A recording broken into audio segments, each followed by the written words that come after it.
Ассалаумағалейкум құрметті достар. Біз Харекет қорымен бірге дәл қазір 7 балалы ананың жағдайын білуге келіп отырмыз. Осы әкем кеткелі үй жағынан жұмыс істеп, үйге анауына алған. Әке болмағанда бұндай болмайтын еді. Квартирадан квартираға жүрмейтін еді. Көшу шаршалып кеттім. Анаға бір көшем, мынауға бір көшем. Қазір мына жер затын бір қатар көрпе-төсектен басқа жоқ. Қазір немен асырап жатсыз енді бала шағаңызды? Өзім мектепте жұмыс істеймін, пол жуамын. Жаңа біреудің үйіне барып жұмыс істеп келемін. Жұмыстың айлығы неше ол? Қанша? 7. Бала шағаңыз қазір неше? 7.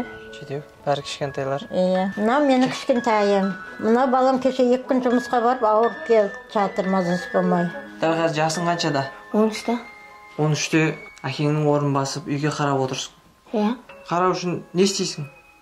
Осы бүгін келдім күнбайдан. Күнбайдан жұмыс істейсің ба ойықта? Не жұмыс істейсің?